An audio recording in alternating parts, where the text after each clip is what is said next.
How much do you think a Bitcoin is worth at this point? $6,600 per Bitcoin. Not one, not two, not three, whatever the math comes out to. It's worth 5 ounces of gold.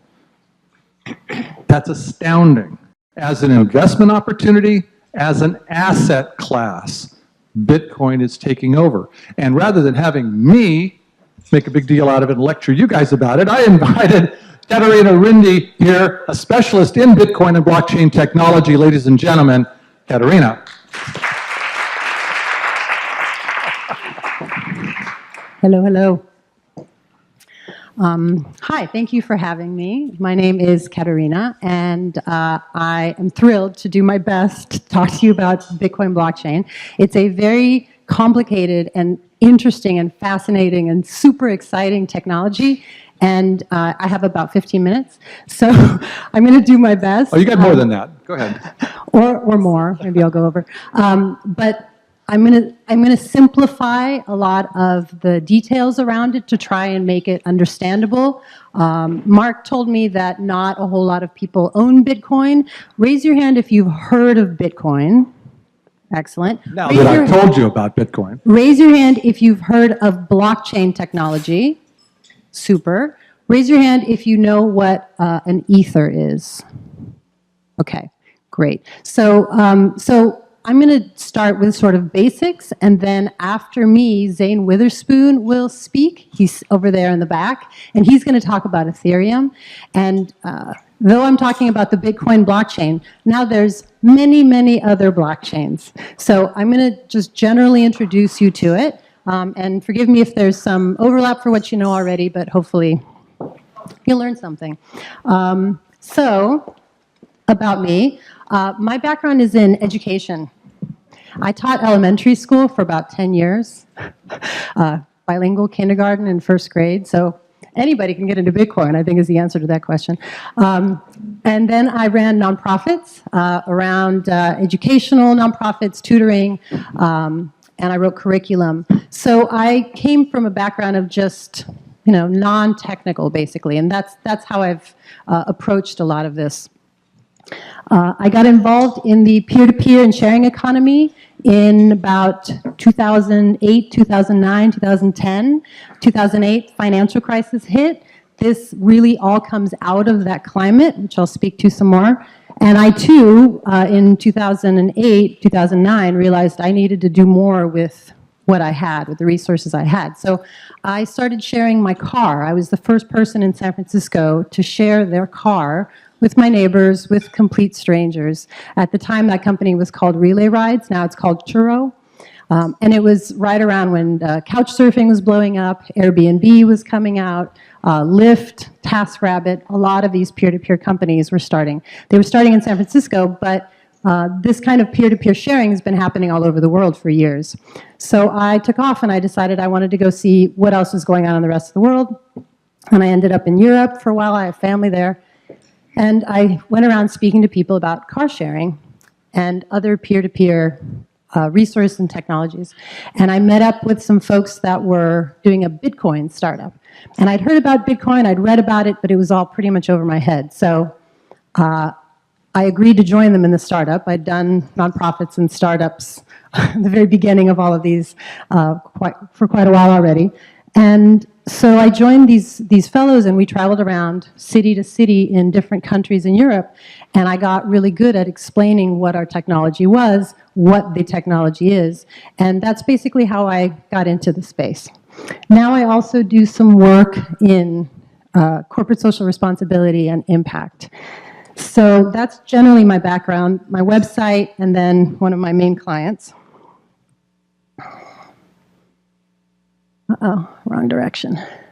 I'm going to cover the history, elements, and general applications of the Bitcoin blockchain. I'll touch on some sustainability applications, because that's why we're all here, and then Zane will continue on with those additional applications. 2008, the financial crisis, the climate that we were in spawned this moment when Satoshi Nakamoto wrote a white paper. Now, we don't know who Satoshi Nakamoto is. It's probably a group of people, might be a black woman, could be, we don't know. Several people have stepped up and said they are Satoshi. They are not. And several people have been called out as being Satoshi, and they've all denied it, more or less. So we still don't know who Satoshi is. But Satoshi wrote this white paper that described a peer-to-peer electronic cash system.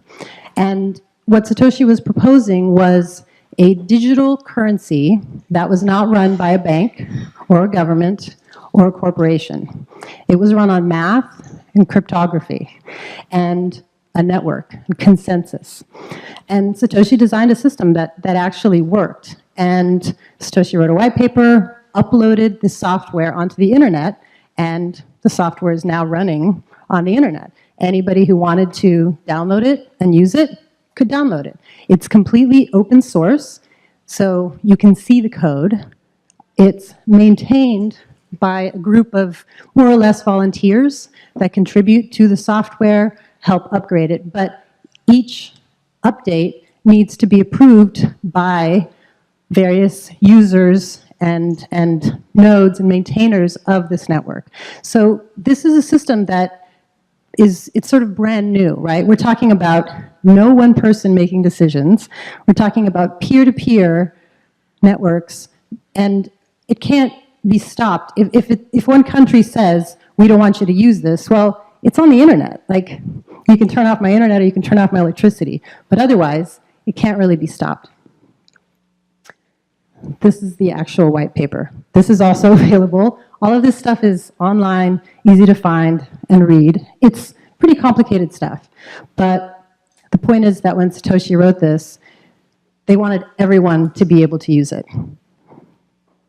The elements of Bitcoin and the Bitcoin blockchain.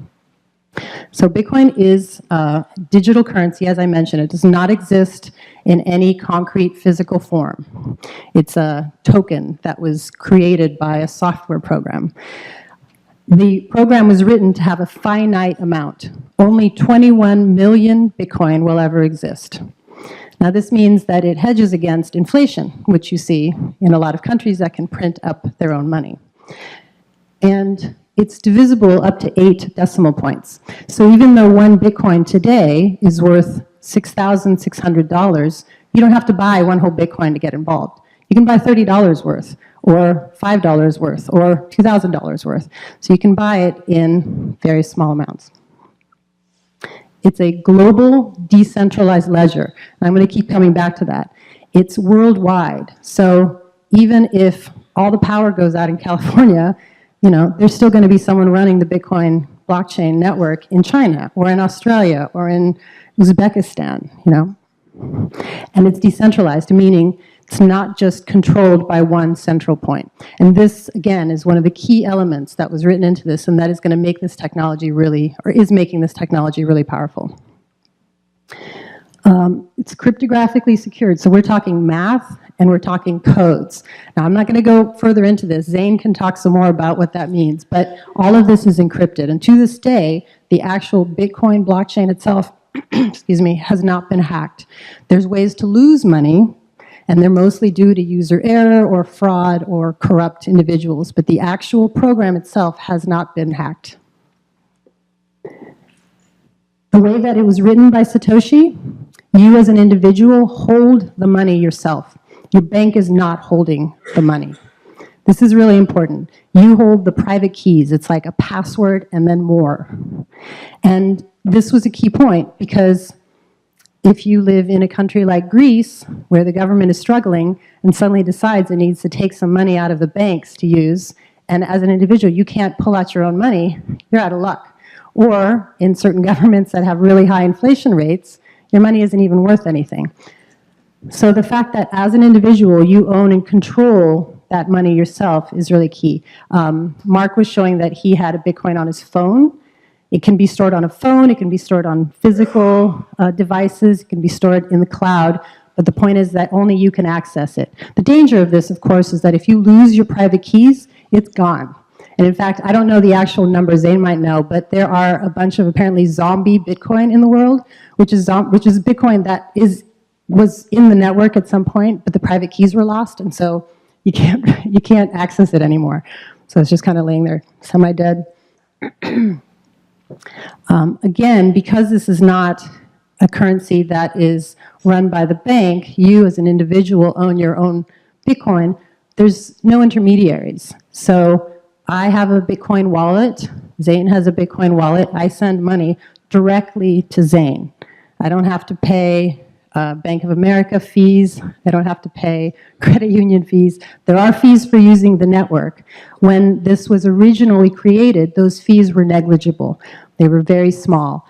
And so when you think about sending money to someone internationally in a transaction that's digital, which means more or less instant, with negligible fees, like this is a pretty completely different, basically, concept.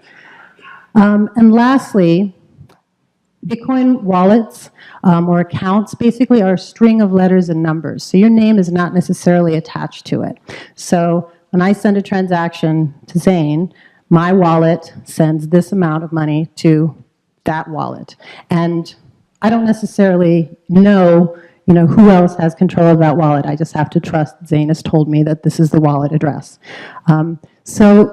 And all these transactions are visible. Everyone can see these transactions happening. So there's some privacy around that, in that you don't really know the wallets, the names, the people behind those wallet addresses. Now, if the NSA wants to figure out who owns a wallet, they can marshal significant resources to figure it out, figuring out the location of these transactions, who they went to, and who that network is. So it's not completely anonymous. And there's other blockchains that are actually working on being more anonymous, but we just call Bitcoin a pseudonymous network. So this is an old-fashioned accounting ledger. I don't know how well you can see this, but basically the Bitcoin blockchain, the network itself, also acts as an accounting ledger. So it tracks everyone's transactions from the very first transaction, the very first mined block, the Genesis block, and all the transactions that are happening constantly. And it's a public ledger, except it doesn't really look like this. Now it looks like this. So strings of numbers, but they have the date, the time, the amount, the from, the to. And again, completely transparent. So all these transactions can be tracked and watched by anyone all over the place, which makes them easy to audit. If you want to watch one particular Bitcoin wallet account, you can watch and check all the transactions to and from that account. And again, it's all online. There's a couple different websites where you can go and watch these happen. When you go to this website, which is blockchain.info, basically these just scroll. They just keep scrolling down, more and more transactions. And the transactions are ordered chronologically, which is the other thing that's interesting about this accounting ledger, is that every transaction is on there from the very first one in 2009, and they're all loaded chronologically. And I'm simplifying this a bit, but the point is that as these transactions sort of continue to get added onto each other, they're organized in blocks, so a block will hold a certain number of transactions. These blocks are linked together, referencing the date and the time of the previous block. And they're all linked together chronologically. So if someone were to go say, a week ago I did a transaction and I said I sent $100, but they said I sent $150, you can go look, you can see it, and you can't change it at that point because it has been sort of locked in on behind all the other transactions that have come up after it. And this is what they call unforgeable. It basically makes the blockchain really hard to hack and to alter in any way, and prevents fraud. So some applications of the Bitcoin blockchain. It's a peer-to-peer cryptocurrency, and it's also considered a new asset class. So anyone here that's involved in finance in any way, anything that you can do with one asset class, you can do with Bitcoin as well. So there's a lot of speculation going on right now, a lot of trading, exchanges, derivatives, futures, all of this stuff is coming up, which is interesting because no one totally knows how to treat it either. So each country treats it a little bit differently. In the US, the IRS treats it as a commodity. And so you are supposed to pay taxes on your Bitcoin if you have any gains and or have any losses. You're supposed to track it all and report it to the IRS. But it's not very easy for them to keep track of everyone who's doing this. And again, if you just have your own Bitcoin wallet where you hold the private keys, it doesn't have your name on it, they won't necessarily know what's going on. On the positive side, I mentioned that you can pay in small amounts, so micropayments. What initially got me excited about Bitcoin was this possibility, this idea of micropayments, and the fact that you can do transactions now on your phone, which means that the 4 billion underbanked and unbanked in the world that don't have access to financial systems, they don't have proper documents, they can now join the economy starting small. They can also save, they can also borrow. So this is really huge. International remittances, which I mentioned. If you've got a transaction that's almost instant with negligible fees, I'm not going to be sending money via my bank anymore to my sister in Italy. At this moment right now, there's some technological challenges coming up with Bitcoin to scaling it. So the fees for sending transactions have actually gone up. And in a couple of weeks, there's a consensus vote that's going to be coming up that's going to be addressing possibly it's going to be trying to address some of these issues that have come up with the tech. It's pretty exciting, all of it, because we don't really know how it's going to turn out.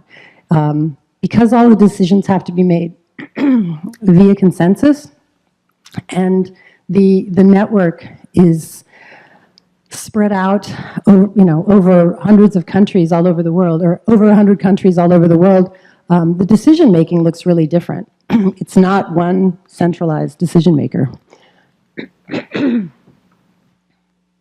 I've already talked about unstable governments, but Bitcoin also spawns underground markets. So sometimes it's black market transactions when you can't trust whatever's going on in your country or your government.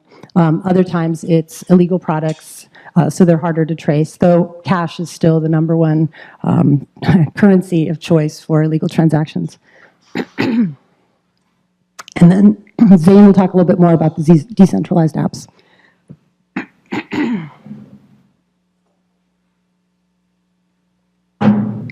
So applications of the actual blockchain network.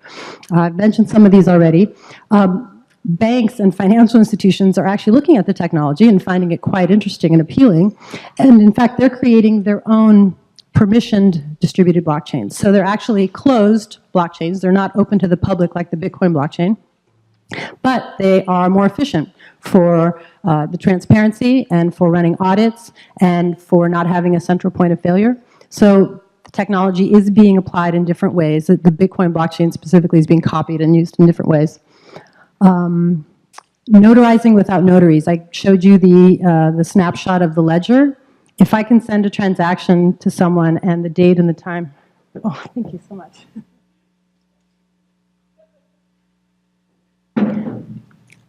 And the date and the time is there. It's time-stamped and it's visible. Everyone can see it, and I can't lie about it. Then why do I need to go to a notary? Which is a little frightening for notaries and for people in that sort of similar line of work, escrow, a lot of that stuff around transactions, financial transactions. And Zane is going to talk about Ethereum and maybe touch on some other blockchains. The Bitcoin blockchain was designed to be a digital currency, but the way the technology works means there's many other ways to use it. That instead of sending money back and forth, maybe you can send programs. I shouldn't say maybe. You can send programs. You can send additional data. So Zane will touch some more on this. This is just a snapshot from CB Insights on, this is from May of this year, Bitcoin and blockchain startups. And it's kind of insane. Capital markets, financial services, currencies, mining, The mining part's a little complicated. I'm not going to go into it, but come track me down afterwards if you want me to try and explain that to you. Since we're here talking about sustainable enterprises, I went through and found some examples of how blockchain technology can be applied considering the UN Sustainable Development Goals. There's 17 goals. I just pulled out a few of them. Number one is no poverty, I think. So we already talked about that, economic access for the unbanked and underbanked. And a company that's working on that is called Abra. Another example is energy microgrids. This one's super interesting. I know there was some talk around clean energy. Power Ledger is working on that, and just a quick snapshot of that is imagine your neighborhood. Some people in your neighborhood have solar panels, other people have plug-in cars. Running on blockchain, you could have those people in that network be basically closed, and the transactions all run on the network. The programs that decide the cost, the microtransactions, the programs that decide the cost and when to send back and forth, all of this could run on one network. And you wouldn't need a bigger company like PG&E, maybe to build the infrastructure, but beyond that, it would just be this closed microgrid with your neighbors. That's a lot more resilient in times of hurricanes too. Third one is Ripe.io, and they track food provenance. So they will tell you where the food came from, who picked it, where it went, what condition it was in, and you can see all of this on the blockchain that they have. You can track it, you can understand the whole history of the food, and there's several companies doing this with consumer products as well. Carbon X is working on peer-to-peer carbon trading. So right now, carbon credits, those are used primarily by businesses, but not so much on an individual level. And Carbon X wants to incentivize individuals to do this, and they're using the blockchain to do it. There's a website called Blockchain for Good that I recommend people pop over to because it takes some of the original values that were written into the software that Satoshi Nakamoto wrote and keep sort of reminding people of why it's important for this technology to be decentralized, why access is important, what we're preventing against in some ways. And so I like to bring this up because the technology is very complicated and it's very math and developer driven, which is understandable because that's sort of what makes it so secure and solid, but the intentions behind it and the applications behind it, I like to remind everyone to bring it back to the people because it's a tool. It's a tool for us to use. And this is just one cute little project that I want to tell you about. Julian Oliver made this. So Julian Oliver set up this little windmill, basically, to collect energy, to generate energy, and then use that energy to mine a cryptocurrency. It was Zcash. It wasn't Bitcoin. It was a different one. And basically unlock and create this currency. And then that currency was then used to pay to fund climate research. And it was sort of a combined art project and sustainability project, but I thought it was pretty cute. So that's my basic introduction.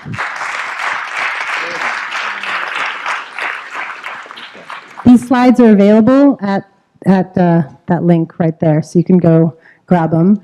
My website has a contact me page, so you can email me, and then that's my Twitter over there in the corner. Or you can come grab me and ask me some more questions. Thank you.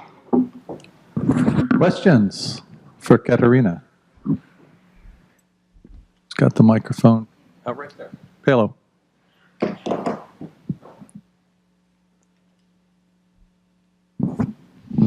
So I understand the concept. So I'm sitting here thinking, how do I actually use this in a day-to-day business operation? I have to pay the bank. I have to owe taxes to the Contra Costa County tax assessor. I have to pay rent and mortgage and Social Security and FICA and SUDA and all that stuff. How would I use that in a day-to-day business? I don't see how I could do that. I understand it. How do I get from here to there? So I'm in one system, the matrix. I want to get out of the matrix. How do I do that? Blue pill, red pill. As a merchant, you can actually start accepting Bitcoin right now. So the long string of letters and numbers that I showed you, they also convert those into QR codes. So if you have an actual business front and someone wanted to come pay for something, they would just pay with their cell phone, for example, and they would pay you with Bitcoin. And then you set up a merchant account, and there's services online that can do that. I just have to accept it and have the receptacles to Right. And then, right. So there are, I mean, they're taxes. right. Sales taxes. That works.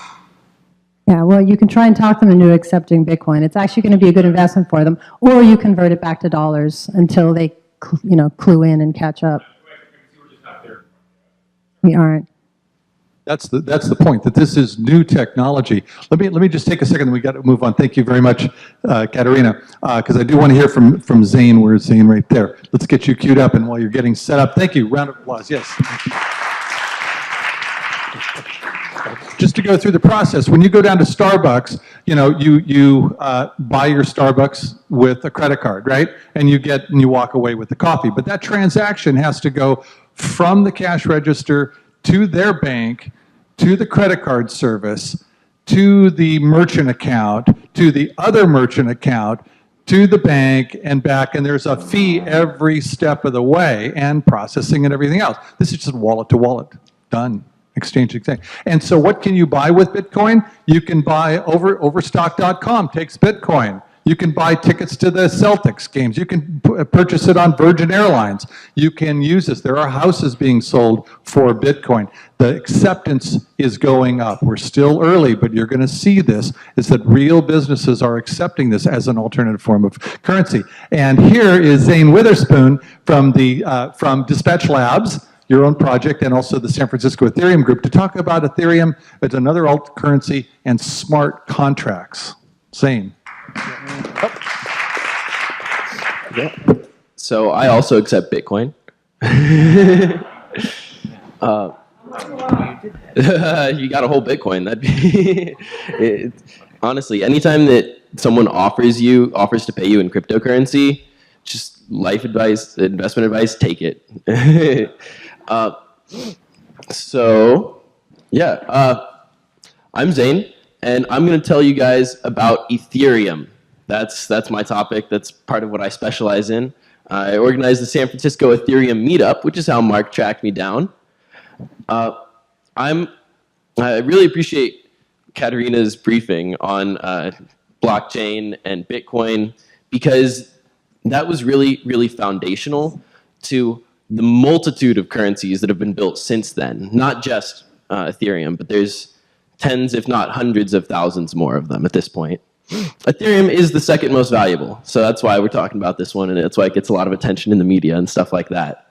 So, fun facts, yesterday was Bitcoin's 9th birthday since the release of Satoshi Nakamoto's white paper, and it reached an all-time high of 6,500, so that seemed very suiting. Yeah, I know. When I give this talk to people who are investing, everyone's like, yeah, woo, all-time highs. Does anyone here own Bitcoin? Ooh, nice. We got some investors. Does anyone here own Ethereum? Hey, all right, cool. Awesome, then we're having a good day. So, I'll tell you guys a little bit about me. Click, maybe. So I am Zane Witherspoon, as we've discussed. I am the Chief Technical Officer of Dispatch Labs, a blockchain protocol company building a new cryptocurrency that's better than all the others, of course.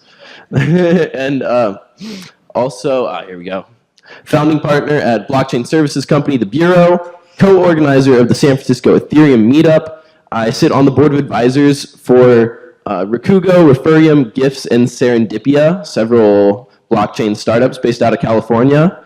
And I also model and DJ sometimes on the weekends.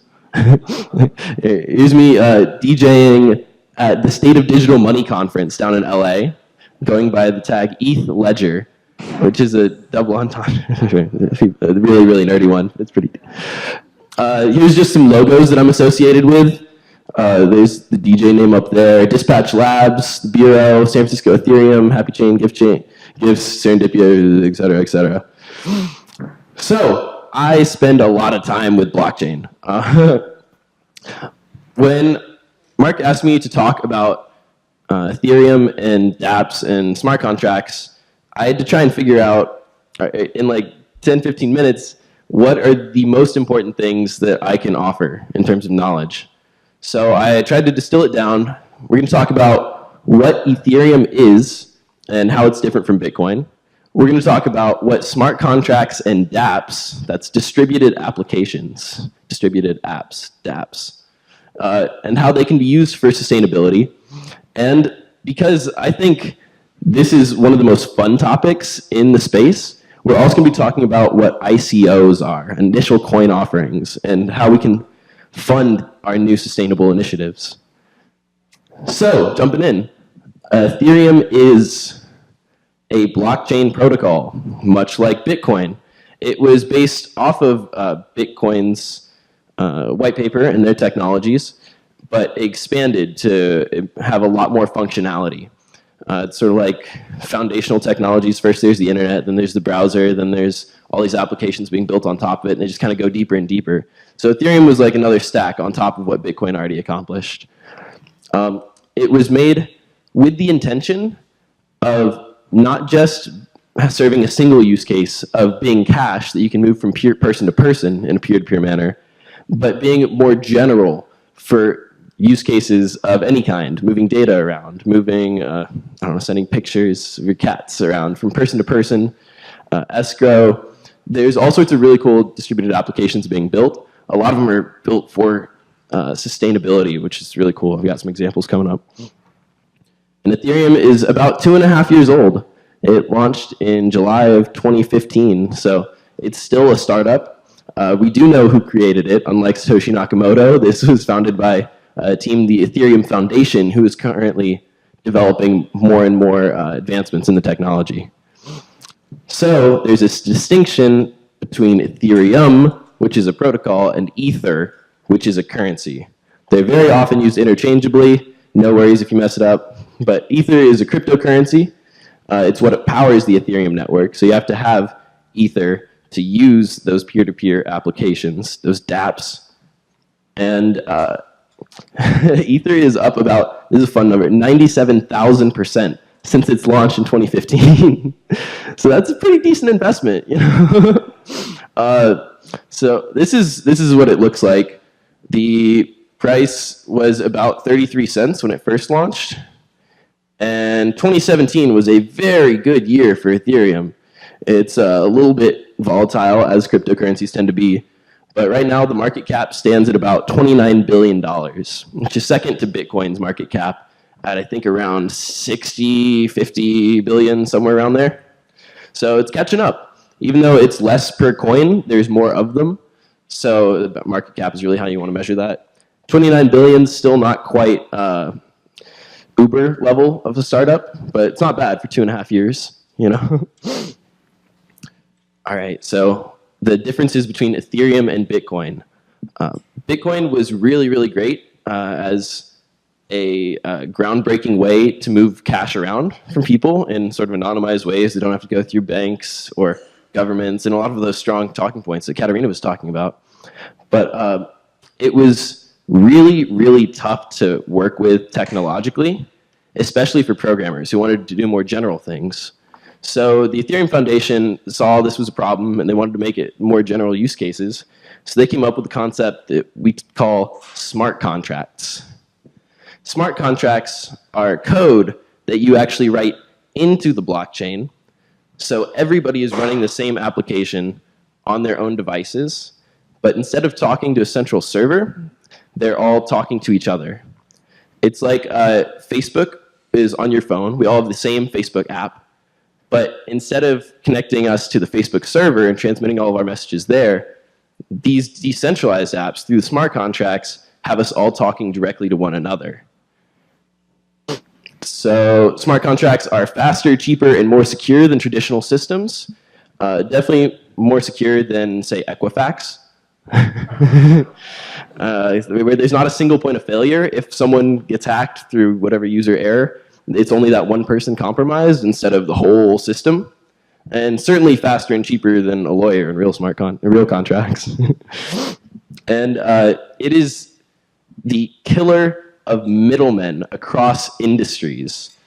Smart contracts, by creating this peer-to-peer system, we're totally eliminating a lot of notaries, banks, governments, a lot of organizations.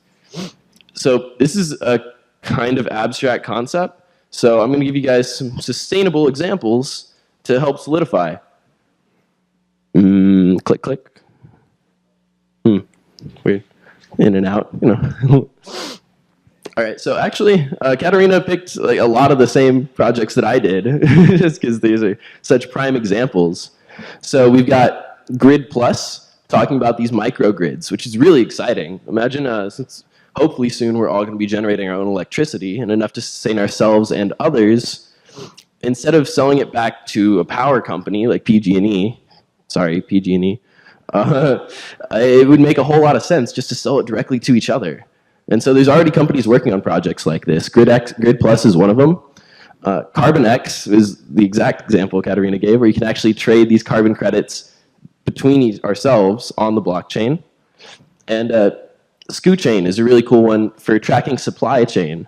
So people who want to buy sustainable products but can't really verify that that cotton they got was actually from the fair trade farm in South America and not factory farmed in China. With SKU Chain, you can actually write into that big accounting ledger. That was a great visual, by the way. I really like that one, because it functions exactly the same way. Imagine in that accounting ledger, we knew for sure everything that was written in it was true, and it said, hey, this cotton started right here. It went to this factory to get cleaned, this factory to get stitched, and all of this, and now it's in your hands. So it's really, really cool. There's so many different applications for distributed apps. And these are all startups. Like Caterina showed, that really big page of startups is growing faster and faster. And one of what I think is the most exciting things about this industry is that most of them aren't going for venture capital. How many people here have heard of venture capital? How many people here have heard of ICOs? So an ICO, I'm just going to... So pretty soon, that's going to be flipped. ICO funding is a form of crowdfunding that's taking off way faster than angel and seed funding is keeping up. It's really, really incredible. ICOs are an initial coin offering. It's a play on the IPO, initial public offering, where the public can buy stocks in a company. Here, they can buy the company's tokens or their coins. It's used interoperably. It's a crowdfunding mechanism for dApps. So these companies, instead of raising all their money from a single VC or single source of wealth, almost anybody can chip in whatever 1 Ether or 0.05 Bitcoins that they've got. So it's all about this peer-to-peer system. So everybody gets this sort of network effect too of us all working together. And it's usually based on, the token is usually how you access the dApp's utility. So for Ethereum, which did their ICO, they raised $18 million crowdfunded to build a better blockchain.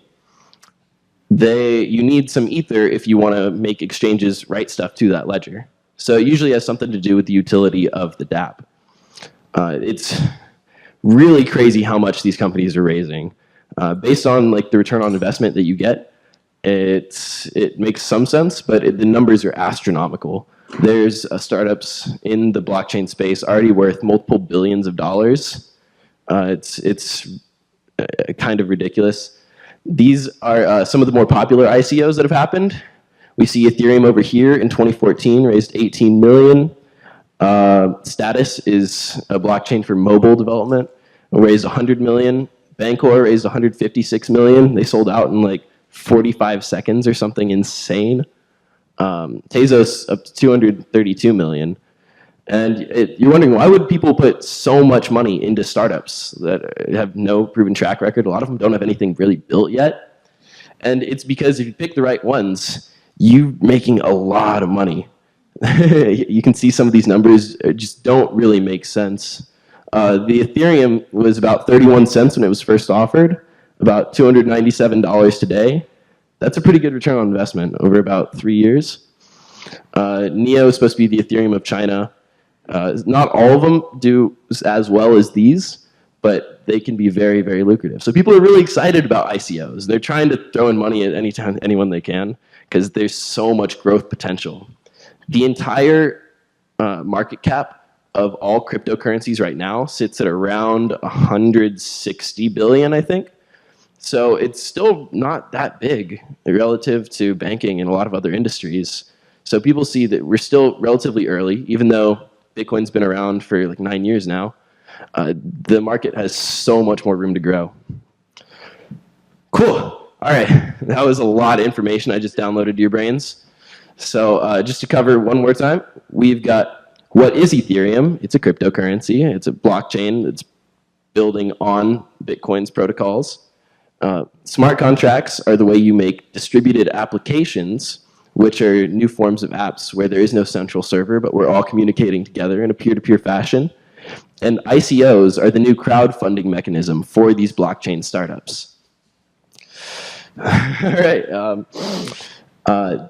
Dispatch Labs is my blockchain. I'm happy to tell you more about it. We've got a private sale coming up, raising some money, and an ICO probably 2018.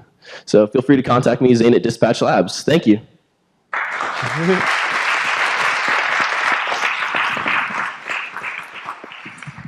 And I think Go ahead. Let's question back here or back there. One who questions for either Caterina or myself would exactly. be appropriate.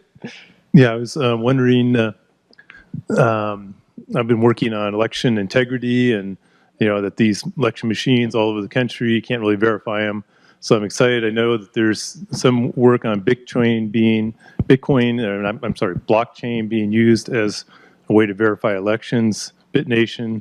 I'm so excited about that too. And also your opinion of Bitcoin Cash too. Oh, nice. The election DApp is very, very easy technologically thanks to smart contracts. I could write it up. That it would be good enough to use on a national level in like half an hour maybe.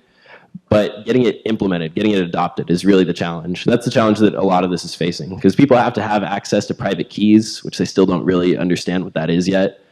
And so there's a while before we hit national level adoption on a government level, but I think that it's inevitable. Bitcoin Cash, for people who don't know, so sometimes the currencies, people disagree on how they should work, and they split into two currencies. So right now, Bitcoin's slow. That's part of the scaling problem that Caterina was talking about. So some people decided that they should allow more transactions per second, 6 times more to be specific. So they're now branching off, and they made the new currency Bitcoin Cash. It is already at, I think, 16 billion for market cap, maybe like closer to 6 billion for market cap. So everybody who had Bitcoin before the fork has that much in Bitcoin Cash. It is not something that I see myself using a lot of, just because there are faster cryptocurrencies out there besides Bitcoin Cash or Bitcoin. There's like hundreds, like tens of or hundreds of thousands, but it's still a store of value. I mean, if Dogecoin, which is a joke coin that someone made out of Bitcoin, still has a lot of value, which it does, then I see no reason why Bitcoin Cash would fail to hold its value. So my question is, don't you see central banks want to have control of monetary policy in order to make economic changes? So don't you see that this is being an existential threat to the central banks and government? And don't you think they'll just shut all of these cryptocurrencies down? So that's question number one. Question two is this not just a bubble? And question number three is Amazon going to start accepting Bitcoin? Great question. One, banks, be afraid. They can try to shut it down. Again, even if the government wanted, if they got full government support to shut down all cryptocurrencies, it's the internet. Like, they would have to kill our power. Like, they physically cannot stop it. It's kind of like torrenting. It's a distributed system that they've been trying to shut down for years, but you can't. Like, it's just the way the math works. They could shut down the exchanges, though. Yes. Thankfully, people are working on decentralized exchanges. So eventually you won't even need to connect to a server to trade your currencies around. Second question was, is it a bubble? Isn't everything a bubble? I'm not an economist. I don't think these numbers are normal. I don't think anyone would disagree with that. But they keep going up. There's a little along the lines of the bubble to address that. One of the I mean, this is a hot topic in the Bitcoin community. It's that, we look at this as being 1996 in terms of the dot-com boom. Then we hit 2000 and went down. The difference is that we were investing in pets.com, without a real viable business model. Whereas things like Ethereum, where there's an actual value in use, the technology, it's like investing in Amazon in an early stage versus pets.com. Some will work and some won't. From the point of view of the potential, we're all looking for the development of how these solutions are going to go. And this early in the process, this technology is very much like the emergence of the internet. I remember the very first email I sent, Imagine being at that point in terms of technology and thinking, wow, where will I be in 10 years? Who knows? But it's bigger. That's where I'm coming from, Yeah. And in terms of shutting down exchanges, China shut down some exchanges. And Bitcoin took a hit. Everybody looked around and said, didn't really matter much, and it went up. Because it's distributed, the exchanges moved to Korea. The exchanges moved to Japan. As long as people have access to the internet in any form, they can transact. So it doesn't have to be a Chinese exchange. Yeah, all of that. And China's realizing what the negative impacts are of banning Bitcoin and the exchanges. So they're kind of creeping back around. Yes, go ahead. If there's all these different chain. He has to say if Amazon's I'm sorry. Amazon. Ask Amazon. There's all these different chain technologies coming out with different types of coin. How can you tell which ones have value and which ones are bogus? Fantastic question. So I think this ties back to the bubble question, because there are so many coins being launched, not all of them are worth investing in. So us, as the new VCs, need to do our due diligence and do research on projects before you put money into them. Some of them will fail. A lot of them will fail, just like startups. I don't think it's any different. The crowdfunding mechanism has changed, but markets are still markets, and companies are still companies. People still falter. So do your research before putting money into a token. Right over here. Did you answer the question about Amazon? How soon is it? I hopefully soon. I'm got my fingers crossed for it. Although I'm hesitant to spend any of my cryptocurrency. It would be a great move on their part. I'm really interested in there are a few cryptocurrencies that I've run into that explicitly come from a regenerative sustainability mindset. I'm thinking particularly of the Earth Dollar, which is launching in a few days, I guess. Their ICO is like on the 11th. And then Earth Nation is another one where they specifically have developed it to generate sustainable development investment. And I wondered if either of you are aware of either those two or other ones where the value base is the intention of the currency is to support investment in sustainable and regenerative development. That sounds like some very cool projects. I can't say that I've personally heard or experienced with those, Caterina. We'll do our due diligence. Could you just say a little bit about how you think that this technology could be used to fund and regenerative development? Yeah, I think that a lot of what has driven cryptocurrencies this far has been philosophy. It's been a belief that power should be in the hands of the people, and belief that there is a greater good of us all working together. So I think that a lot of that same philosophy carries over into sustainability, and that it seems like a very logical next step. A lot of people in sustainability are looking very heavily into crypto as well. My question is regarding security. You mentioned that because it was decentralized, if someone gets hacked, it won't be everyone, just the one person. But so is that person just at a loss, or who do they file a claim with? Yeah, no, there's no, I mean, some exchanges have insurance. You can get some of your Bitcoin insured if you want. But for the most part, it's like carrying around cash in your wallet. They're called wallets for a reason. So if somebody takes your wallet while you're not looking, or if you leave your laptop open and they take your wallet, rather, then yeah, they got your cash. Yeah. They can also break into your E-Trade account, your bank account. I mean, security is security. So. Yeah, pretty much the same. Does blockchain have an energy problem? Yeah, some of them do. There's a lot of blockchains out there. Bitcoin has a big energy problem. It's using about the same amount of electricity as the entire country of Syria. It costs almost $1 billion a year worth of electricity. And that's definitely not sustainable. And that's why I think Ethereum is also working with the same method of generating these currencies, which is really, really computationally expensive and costs a lot of electricity. But they are working on what's called proof of stake, moving away from proof of work. Proof of work is what costs all the electricity because they have to do work to make the Bitcoin. Proof of stake is a more economic model of putting in currency to get sort of in return out. And it's very, very computationally efficient. So Dispatch Labs, for example, is a proof of stake blockchain. It uses very, very little electricity to operate. So thank you, Zane, for that. Thank you, Mark. Appreciate it. So here's a suggestion as we move on to the next topic, which is our Sustainable Business Showcase. So Oscar and Susan and our guests, please come on up. We'll put a couple of extra chairs up there on the dais.